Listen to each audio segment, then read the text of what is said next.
Support line draw કરતા હોય આપણે અને તૂટીને માર્કેટ નીચે જતું રહે, વળી પાછું ઉપર આવી જાય. એવી જ રીતે રેઝિસ્ટન્સ લાઇન ડ્રો કરતા હોય, ઉપરની બાજુ તૂટીને જતું રહે ને પાછું નીચે આવી જાય, અને આ બધા કારણે આપણને લોસ થઈ જાય. તો આપણને એવું થાય કે સપોર્ટ લાઇન કે રેઝિસ્ટન્સ લાઇન કે ટ્રેન્ડ લાઇન હું બરાબર તો ડ્રો કરું છું કે નહીં.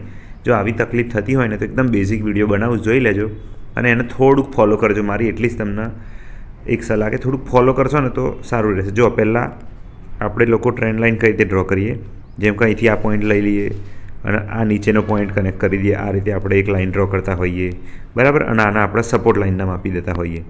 પછી એવી જ રીતે ઘણી વખત કેવું કરતા હોય કે આ પોઈન્ટને કનેક્ટ કરી દેતા હોઈએ અને આ પોઈન્ટને કરી દેતા હોઈએ, એને આપણે રેઝિસ્ટન્સ લાઇન કહેતા હોઈએ, બરાબર. પછી સપોર્ટ માટે આપણે એક આ પોઈન્ટથી આ પોઈન્ટ કનેક્ટ કરી દઈએ અને પછી કહીએ જો આ સપોર્ટ બની ગયો, આ સપોર્ટ બ્રેકડાઉન થઈ ગયો, ટ્રેડ લઈ લીધો.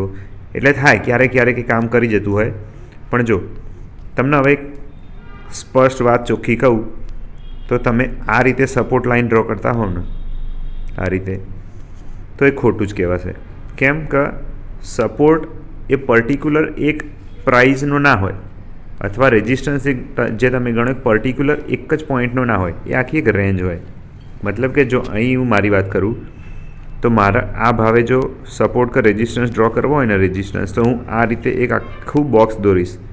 દેખાય આ જે પ્રાઇઝનું એક આખું બોક્સ થઈ ગયું ને એને ડ્રો કરીશ ને પછી એના આ રીતે આગળની બાજુ આમ ખેંચી લઈશ. કેમ કે એ આખો ભાવ સપોર્ટ અથવા રેઝિસ્ટન્સ તરીકે કામ કરશે. જો ડાઉનમાં જો અહીંયાથી કેચ કરું તો આ પોઈન્ટ અને એના પછી હું કેચ કરી લઈશ. એને હું એક સપોર્ટનું લેવલ આખું ગણીશ.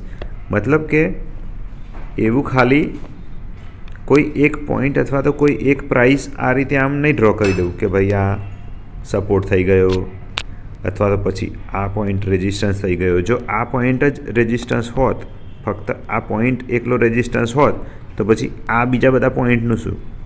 એટલા માટે ખાલી એક પોઈન્ટને નહીં ગણવાનો, તમારે એક આખું બોક્સ ડ્રો કરી દેવાનું આ રીતે. જેમ કે અહીં તમારે રેઝિસ્ટન્સ ડ્રો કરવો હોય ને તો એનાથી આજુબાજુની જે પ્રાઇઝ હતી જ્યાંથી ઉપર નીચે થયું હોય અને એક રેન્જ જેવું દેખાયું હોય એને તમારે ડ્રો કરી દેવાનું. જેમ કે આ એક મેં રેઝિસ્ટન્સનું બોક્સ ડ્રો કર્યું, બરાબર. હવે સપોર્ટનું બોક્સ ડ્રો કરવાની વાત કરું તો જો એક આ પોઈન્ટ પકડું, આ બાજુમાં મેં આ પોઈન્ટ પકડ્યો, આ પોઈન્ટ, અને આ બાજુ મેં આ પોઈન્ટ પકડ્યો અને પછી એને ખેંચી દીધું, બરાબર. જો એ રીતે આ વસ્તુ કોઈપણ સ્ટોકમાં ડેલી, વીકલી, 5 મિનિટ, 3 મિનિટ બધું જ કામ કરશે. ચલો આપણે રેન્ડમ સ્ટોક કાઢી દઈએ, બરાબર. અમારું વોચ લિસ્ટ એની અંદર ચલો નિફ્ટી 500ના કોઈ પણ એક રેન્ડમ સ્ટોક આપણે પકડી લઈએ, યુબીએલ. હવે અહીં આપણે ડે કેન્ડલ કરી દઈએ. ચલો જો આ વસ્તુ આવી, બરાબર. હવે આની અંદર તમે આ રીતે કોઈ એક પોઈન્ટ ક્લિક કરવા માગતા હોવ કે ભાઈ આ સપોર્ટ લેવલ થાય તો હું આ રીતે ડ્રો કરું, ના થાય એ રીતે તમારે જો સપોર્ટ લેવલ ડ્રો કરવું હોય તો સપોઝ કે મેં આ એક પકડ્યું અને આ એક લોઅર પ્રાઇસ પકડી, બરાબર, આ 2 દિવસ, અને એને મેં આમ ખેંચી મારી, તો હવે આ એક આખી સપોર્ટ અથવા રેઝિસ્ટન્સ લેવલ થઈ જશે.